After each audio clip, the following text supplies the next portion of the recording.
I'm Jack Schneider. This is my gorgeous wife Ava, and we're talking to you today about essential oils, namely doTERRA essential oils, and how they can be used with your pets safely and effectively.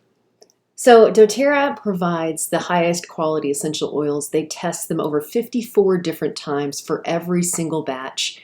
There is no essential oil company in the entire world that is testing like doTERRA. So when we talk about using them with pets, we really want to make sure that you understand that we're using doTERRA oils for a reason. We use them with our dogs, we use them with our child, and we know that they're safe because they are tested so exquisitely and because we've actually had so many different breakthroughs with our dogs and with our child. So we want to make sure that you understand that you bought doTERRA for the right reasons, and they're very safe to use for animals. Absolutely. All right, so let's get started. What we're going to talk about today are going to be how you can apply essential oils to your pets, so different application methods. We're also going to talk about dilution of the products so that you are safely applying these products to your pets, of course, specific conditions and oils, and then finally some key recipes. So when you talk about application methods, we want to talk about 3 different styles of application. Most common is topical application, right onto the back of the neck. I like to do it right underneath their jowls, kind of like when you had your beard, right on your beard. Dogs are a great diffuser. They diffuse their own oils. You just got to remember to put some fractionated coconut oil with them, and it's going to carry that oil right there on the hair. My remedy is get it on there. Yeah, just get it on there somehow. Make sure that they're getting the benefits of these wonderful oils any way you can, really. Excellent. Another way to use them, so that's topical, right? The second way is to use them aromatic. Put them into a diffuser, put them onto your dog's collar. You can put them onto, they have diffusers that you can hang from their collars. They make dog diffusers, they make collar diffusers, but if you don't have any around you, you can simply use a locket, right, from an essential oil company, and you can clip it to your dog's collar. But you can always just set them up in the room. You can set it up next to their dog bed. So dilution. Dilution with dogs is really simple. If you've got a dog that's under 25 pounds, you want to use 1 drop of essential oil with 4 drops of carrier oil. We really recommend that you use doTERRA's fractionated coconut oil because it is therapeutic grade. It doesn't have pesticides. It doesn't have herbicides. It doesn't come, from non-sustainable resources. It comes from sustainable farms.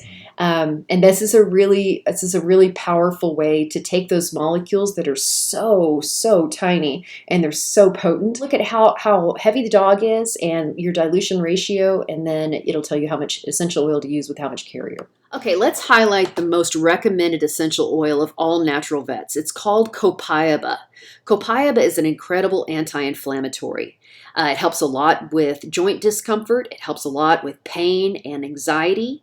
Copaiba is very gentle, and it's also the magnifier of all the other oils. It can be administered topically, right onto the spots that are really hurting, like their back legs or their front legs. You can also put a drop into their food in the morning and a drop of the food in the evening. That's typical for a 50-pound dog.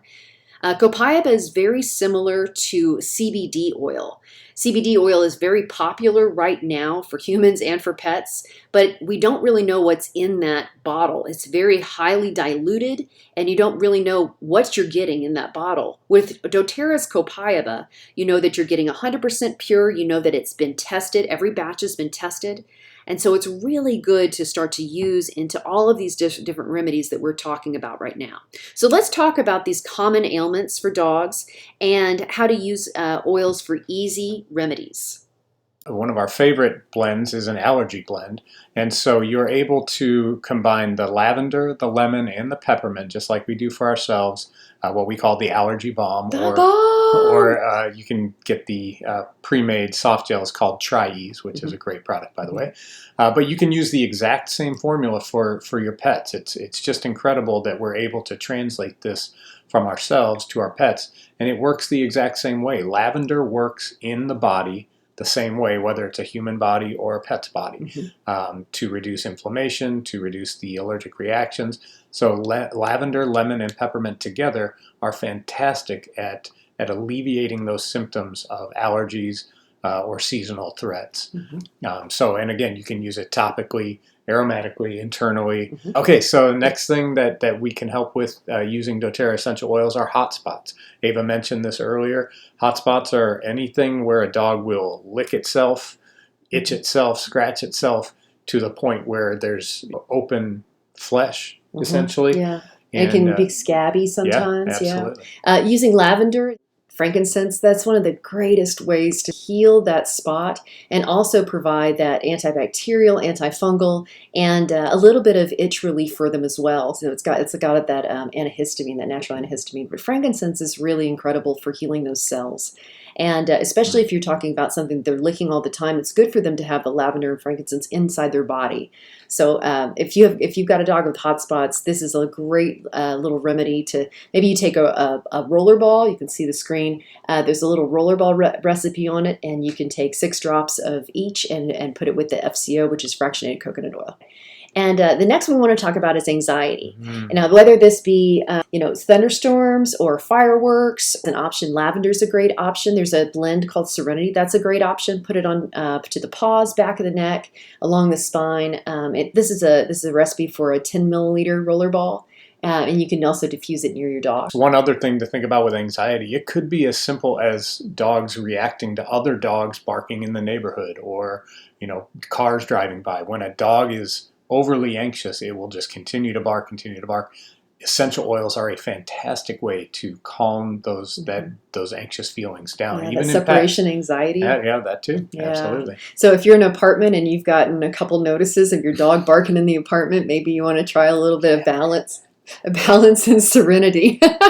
So take 6 drops of each, put this in fractionated coconut oil, and you can also diffuse it near your dog as well, especially when you're gone. Another great way to treat pets with essential oils is for joint pain, arthritis, soothing sore muscles that maybe a dog has injured recently.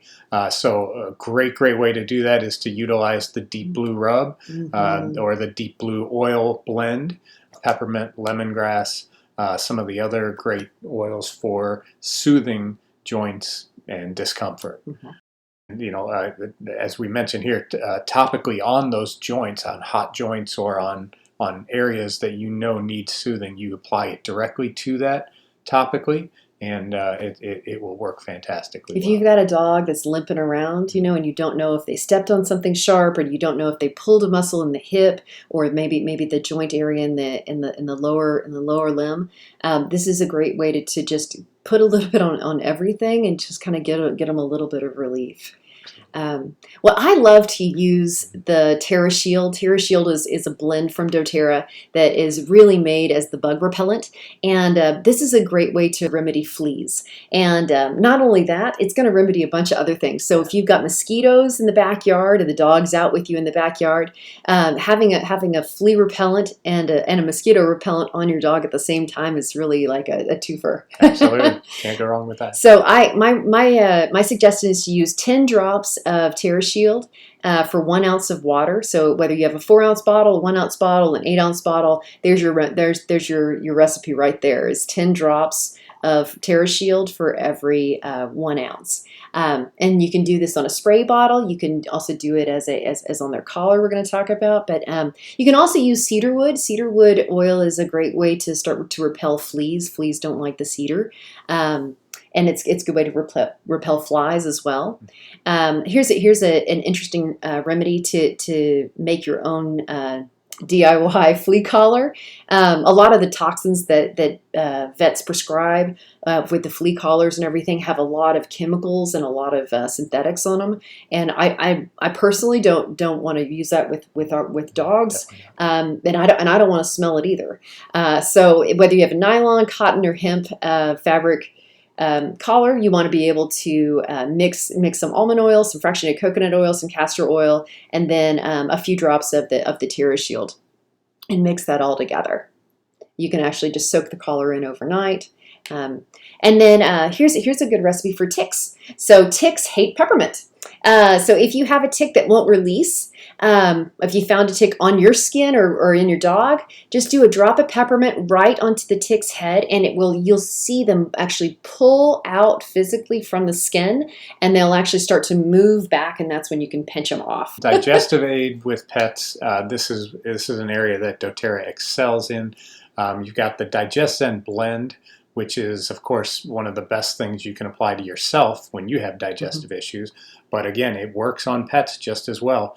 You can apply it topically right on their belly, and then you can also apply it to your hands and let your dog lick your hands. Either way, they're going to get the benefits of it. Applying it directly topically is going to help ease everything up and loosen everything up, which will cause them to use the restroom probably quicker and more naturally, more easily than they otherwise would. But having them lick your hands will get the benefits of that oil directly inside them, which is awesome to help calm down that irritated stomach or intestinal lining. Remember that sound that they used to make? Oh, yeah. It sounds like kind of like a fax machine. As soon as they give you that sound or that kind of look, you know that they need a little digestion on the belly. So many times we did that. So another recipe that we want to share with you guys is for stinky dogs, right? Sometimes they have a little bit too much of bacterial yeast built up in their ears or their intestines, and they really start to stink, especially if they're breathing heavily on you, with all the panting. So we recommend a little drop of melaleuca. I know melaleuca could be controversial in the pet world, but with dōTERRA, you don't have nothing to worry about. You can add this to your dog shampoo easily. Melaleuca is a great way to naturally and gently soothe the skin, and it's also going to help to eliminate some fungus and bacteria that's growing topically and internally. Lavender and lemongrass are also great additives for your dog shampoo. And then we also want to talk about some major issues that might be going on, especially if you have older dogs. We're always petting our dogs, and so you might feel some lumps and bumps.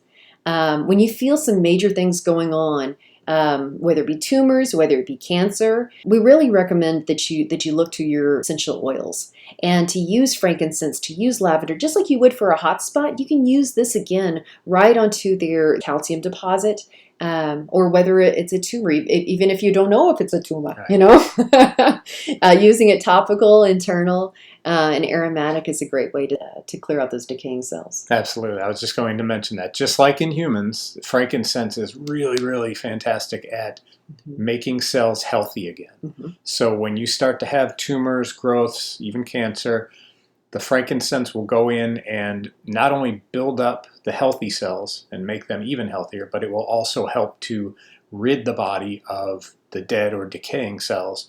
And so the same thing is applied to pets. So if you know those things are in your pet, hit them with frankincense as often as you can, as often as they'll let you. And on that diffuser too. Absolutely, right? Yeah. And just see if you can't make some big differences that way, because there are very few natural ways to alleviate those particular issues. And so if you can do it through essential oils, through high quality essential oils, that's absolutely a great way to go. A little drop of frank goes a long way. Just be consistent. Consistent.